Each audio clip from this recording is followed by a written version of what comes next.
الله وكفى وسلام على عباده الذين اصطفى أما بعد فأعوذ بالله من الشيطان الرجيم وداود وسليمان إذ يحكمان في الحرث إذ نفشت فيه غنم القوم وكنا لحكمهم شاهدين ففهمناها سليمان وكلا آتينا حكما وعلما وسخرنا مع داود الجبال يسبحن والطير وكنا فاعلين وعلمناه صنعة لبوس لكم لتحصنكم من بأسكم فهل أنتم شاكرون ولسليمان الريح عاصفة تجري بأمره إلى الأرض التي باركنا فيها وكنا بكل شيء عالمين ومن الشياطين من يغوصون له ويعملون عملا دون ذلك وكنا لهم حافظين صدق الله العظيم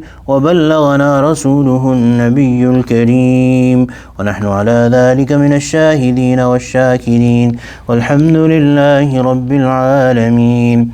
Surah Ambiya, the mention of different Ambiya is going on, brief mention. So here tonight we are reading of Hazrat Dawood and Hazrat Sulaiman and one particular aspect, one particular event in their life. وَدَاوُودَ وَسُلَيْمَانَ, and remember Dawood alayhi salam and Sulaiman alayhi salam, إِذْ يَحْكُمَانِ فِي الْحَرْثِ إِذْ نَفَشَتْ فِيهِ غَنَمُ الْقَوْمِ, when they were deciding, adjudicating about the tillage. إِذْ نَفَشَتْ فِيهِ غَنَمُ الْقَوْمِ, when in which the goats of other people wandered at night and they basically trampled it. وَكُنَّا لِحُكْمِهِمْ شَاهِدِينَ, and we were witness to their judgment. فَفَهَّمْنَاهَا سُلَيْمَانَ, so we enabled Sulaiman to understand it. وَكُلًّا آتَيْنَا حُكْمًا وَعِلْمًا, and to each one of them we gave wisdom and knowledge. So this part refers to one particular event. Had Dawood alayhi salam, in his court there was this matter brought that there was a person who had basically a farm, crops, and another person's goats at night entered that farm and destroyed the whole farm. They trampled over it and they destroyed it. It was a farm, a vegetation, some crop or some orchard. And these people brought their issue to Hazrat Dawood alayhi salam. And Hazrat Dawood alayhi salam, the Sharia is basically in certain matters, the ruling is that you have to assess how much loss has been caused, how much damage has been caused. So Dawood did that, and that was equal to the value of the goats themselves. So the decision that Dawood alayhi salam gave was that the goats will be given in lieu of the damage to the farmer. This is what he decided, and they both were leaving the court as Sulaiman alayhi salam, who was the son of Dawood, was entering the court. And he asked these people that what did Dawood decide. So they told him that this is what he decided. So Dawood alayhi salam only floatingly mentioned that if I had decided about this, I would have given some different, I would have advised something different, which would have been even more beneficial to both. And then he said, he went to the father and he very respectfully submitted the same thing, that I have an idea which could be beneficial for both. Because in this judgment, although it was true and was 100% just fair, but the loss, the total loss was of the person who had the goats. So Hazrat Dawood insisted that he tell that idea which he has, in which there is benefit to both. So Sulaiman alayhi salam, this is what it means here, that Allah subhanahu wa ta'ala says, فَفَهَّمْنَاهَا Sulaiman, that we gave the understanding, we enabled Sulaiman to understand it.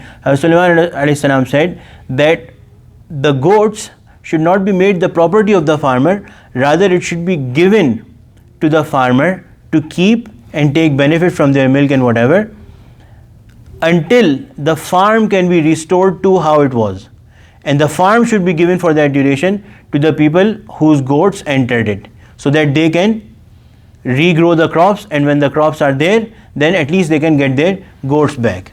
So this was also based on total fairness and justice. So Dawood executed this decision then. And lest somebody thinks, na'udhu billah, that Dawood alayhi salatu wasalam was any less, Allah subhanahu wa ta'ala is clearly saying again, وَكُلًّا آتَيْنَا حُكْمًا وَعِلْمًا, Allah had given the wisdom and knowledge to each one of them. Under this masala of Shariat is written that if a qazi, if a judge, Islamic judge, passes a ruling, then there's two cases. One is that qazi did not give that ruling according to he did not give proper thought and did not base his decision on the Sharia. That is one case. And in that case, it is required by the other qudda that they nullify that decision. But if that decision, a qazi gives a decision, an Islamic judge gives a decision, which is based on the Quran and Sunnah, and he has done proper deliberation over it, and he has grounded his judgment into sources from the Quran and Sunnah, then only he is the one who can change his judgment if he finds a better judgment, if he finds a better alternative. No other qazi has the authority to nullify a qazi's judgment. Otherwise, as you can understand, that it will create a lot of chaos and corruption. The one judge passes one decision, then another judge changes their decision, so the whole system will be basically non-functional, dysfunctional. وَكُلًّا آتَيْنَا حُكْمًا وَعِلْمًا. So Allah subhanahu wa ta'ala is saying that we had given to each hukman wa ilma, wisdom and knowledge. وَسَخَّرْنَا, now there is particular virtues of each of those. وَسَخَّرْنَا مَعَ دَاوُودَ الْجِبَالِ. Allah subhanahu wa ta'ala had subjugated the mountains with Dawood alayhi salam. يُسَبِّحْن, they did tasbih. وَالطَّيْرِ, and they also, the birds also joined him when he would do tasbih. So it is mentioned in narration that Dawood alayhi salam had such a beautiful voice, and he had such an inspiring voice that when he would read the Zabur, the mountains will start to recite it with him, and the birds would stop in the air and listen to him and recite it with him.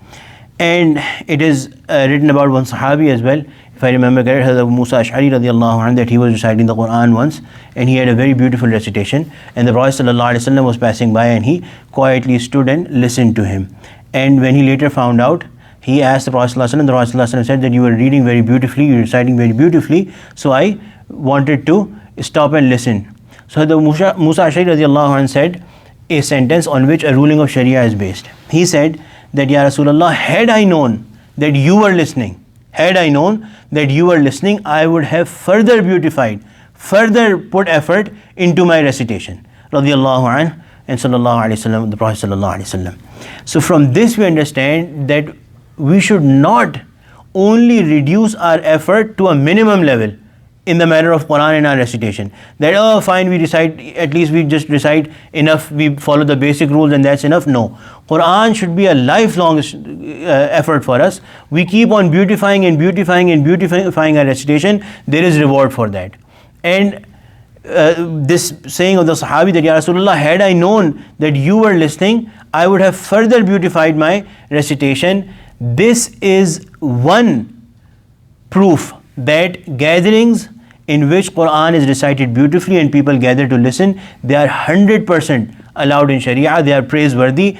The thing to be kept in mind is that the recitation of the Quran should be for Allah subhanahu wa ta'ala and not for the people alone. That I want to beautify my recitation so people like the recitation. Beautifying the recitation should also be for the sake of Allah subhanahu wa ta'ala. وَكُنَّا فَاعِلِينَ, Allah subhanahu wa ta'ala is saying that we were the one who did it. We are the one who did it. So all of this was by the authority of Allah, by the command of Allah, that Sulaiman alayhi salam, the mountains and the birds would do tasbih of Allah subhanahu wa ta'ala and recite with Dawood alayhi salam. وَعَلَّمْنَاهُ صَنْعَةَ لَبُوسٍ لَكُمْ, and we taught him the skill of making armor as dress for you, لِتُحْصِنَكُمْ مِنْ بَأْسِكُمْ, to protect you from what may harm you in combat. Labusil lakum would mean that there is a benefit that Hazrat Dawood alayhi salam did to all humanity. Allah subhanahu wa ta'ala gave iron or metal in his control, and it may be that it became soft in his hands, or it may be that he discovered that we heat it to a certain level and it becomes malleable. We are able to give shape to it. So he invented armor, that kind of armor which one can wear and one can protect themselves with it. And Allah subhanahu wa ta'ala is saying that He did this so you take benefit from it too, that you protect yourself from the harm that may come to you in combat. فَهَلْ أَنْتُمْ شَاكِرُونَ, so are you grateful? So the address is the people of Makkah, that are you grateful? are you going to submit to Allah subhanahu wa ta'ala being grateful? In this it is understood, from this it is understood that the job of a Nabi is, the primary job is to call towards Allah subhanahu wa ta'ala and invite people towards deen, but it is also possible, and some Ambiya, many Ambiya have done it. For example, Hazrat Adam alayhi salatu wasalam is known to have discovered the art of growing crops. So the worldly benefit is also, if a Nabi also works for the worldly benefit of their people, that is also proven, and that is also praiseworthy and a source of reward. And the Prophet ﷺ has mentioned it, that it is like the way of Ummi Musa, the mother of Hazrat Musa ﷺ, that he fed her own child in the court of Fir'aun and also received a salary for it, received a payment for it. So the real purpose is to call towards Allah subhanahu wa ta'ala, but these side benefits, worldly benefits, also come from Ambiya, and this is perfectly fine. How much time? ربنا تقبل منا إنك أنت السميع العليم وتب علينا إنك أنت التواب الرحيم. Inshallah we'll read about Sulaiman tomorrow.